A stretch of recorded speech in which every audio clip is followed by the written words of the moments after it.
sidaas inantii ku geeriyootay iyadoo filca kubsi iyo dilitaanba loo geystay. السلام عليكم ورحمة الله تعالى وبركاته. دمان أصحابتا هلكن أينو بهوداك تأينو كنا هاي مركو رسول هذا إنا لله وإنا إليه راجعون. إلهي هؤلاء حريستو وحام مقالة هرقيسة كوغريودي قبر يرهوي صوماليات هند عمر ومتقانا لوغيستي كوفسي يدل انتي اللي سكو داري هالكاسي اللي كودري بل دعادة سيدي او دعادي goobta ay ka dhacday in insha Allah halkan idin kala wadaagi doono balse haddii aad ku cusubta channelka bidaan subscribe like share intaba waa noo muhiim channelka inoo saar dhacdo argagax iyo naxdin leh ayaa waxa ay ka dhacday magaalada Hargeysa. Dhacdadana waa markii ugu horeysay oo ay ka dhacdo Somaliland sida la dhihi karo, laakiin goobo kale oo kamid ah dalka intiisa kale ee Soomaalida ka hadlaynay waa ay ka dhacday. dhacdadani waxa ay ku qotontaa iyadana kufsi iyo jirdil loo geystay kadibna sababay in gabadhi ay u dhimato. gabadhani waxaa la oran jiray Hinda Cumar amin khamiistii hal saac subaxnimo ka baxday gurigooda iyadoo mataqaanay suuqa aaday. baskii ay sii raacdayba mataqaanay kadib yaa waxaa la helay in la sheegay gabadhii in ay dhimatay. baskina aan gacan aan lagu haynin la sheegay baska waa gudoomiye iyo ma gudoomin la isku yiri kadibna mataqaanay gabadhi meedkeedii la helay la sii qaaday loona geeyay muxuu boolisku ay la wareegeen kadibna baaritaankii ay isbitaalka mataqaanay la geeyay. markii baaritaanka la mariyay ayaa waxaa cadaatay oo la sheegay in gabadhan loo geystay kufsi iyo jirdil intaba. markii la kufsanayay in jirdil aad u baan mataqaanay in loo geystay kaasi oo ay sababsatay markii dambe in gabadhaasi ay u geeriyooto. ehelka gabadha oo hadlay ayaa arrimahan mataqaanay cadeeyay sheegayna in baskaasi ay ku hubsadeen gabadha waxa ay u dhimatayna ay tahay jirdil iyo kufsi ay u geysteen hishboogi iyo darawalkii gaarigaasi mataqaanay waday waayo qof kale gaarigaasi ma uusan saareen. waxaa kaloo ay sheegeen in wadadii ay u socotay gabadha mooga wada kale in laga soo qaaday oo gaariga uu aaday. arrimahan caynkan oo kala ah ayaa mataqaanay waxa ay yihiin kuwaayan dambe aad looga soo sheegayo guud ahaanba dalka oo in badan laga cabanayo gabdhaheena Soomaaliyeed iyo hooyooyinkii loo geysanayo kufsi hadii loo geysto kufsiga asaga waa dhici jiray laakiin dadka waxa ku cusub waxa uu noqday in qofka hadii la kufsado in hadana loogu daro dil. waxyaabaha inta badan dadka ay aad ku liyaaban waxa kamid tahay la kufsay maxaa loo dilaya maxaa qofka asaga ay ku kalifay in uu dilo. adiga waxay noqotaba xaqiiqatan waa arrin aad u murugo badan oo gabadhaasi hooyadaasi Soomaaliyeed mataqaanay qabsatay dhammaan ehelkii qaraabadii ee ka geeriyootay ama ka baxdayna waxaan leenahay insha Allah Ilaahay samir iimaan idin ka siiyo qalbigana Ilaahay idin qawajiyo. qof isagoo caafimaad qaba ka baxay hadan lagu keenay isagoo jirdil iyo dil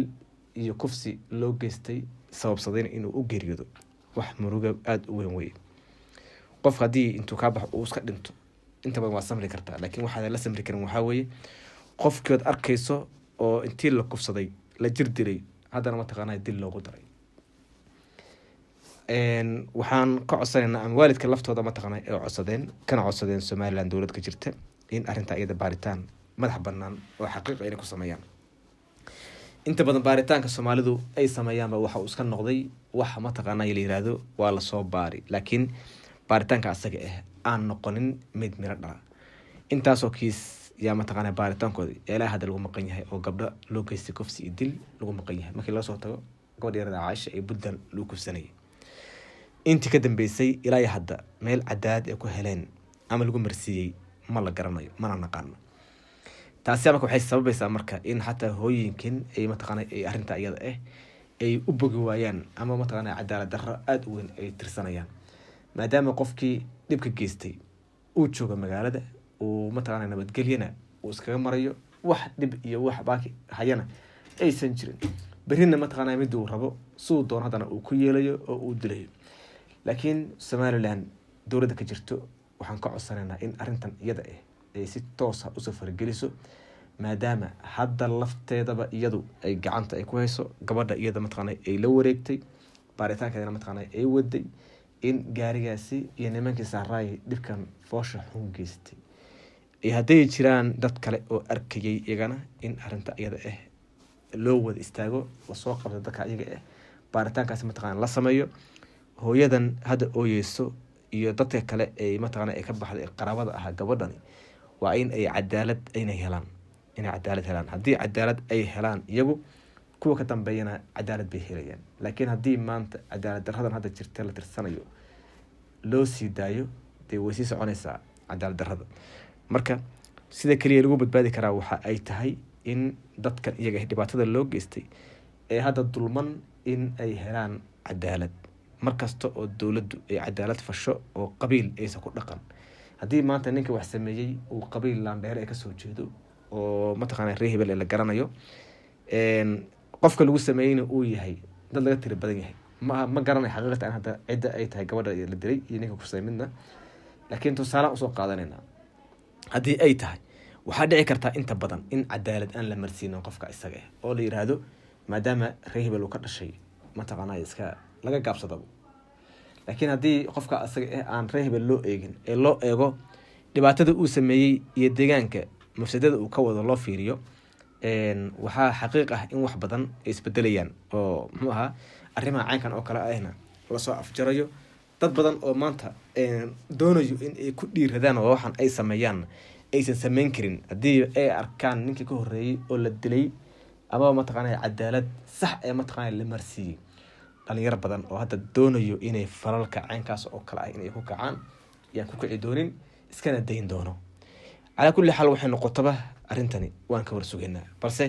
ilayar daawada hooyooyinka murugeysan ee arrintani see u dhacday ka waramaya toddobadii 8:40 mirir bay ahayd baskan ka saaray masaajidka Laajaca Nuuraani sidaas inantaygaanba baxday guriga ku socotana wuxuu ahaa qurac dheer sidaas inantii markay sidaa igaanba baxday waxaan saaray bas huruuda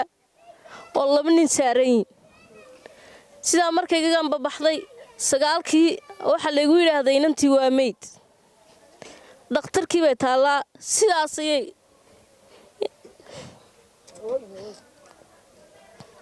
sidaas inantii ku geeriyootay idoo filca kubsi iyo dilitaanba loo geystay inanta markaa gabadha xaqad ka hesheen waxaan ka helay taawaradan wadadan yare cusub ee marka la dhisay masaaj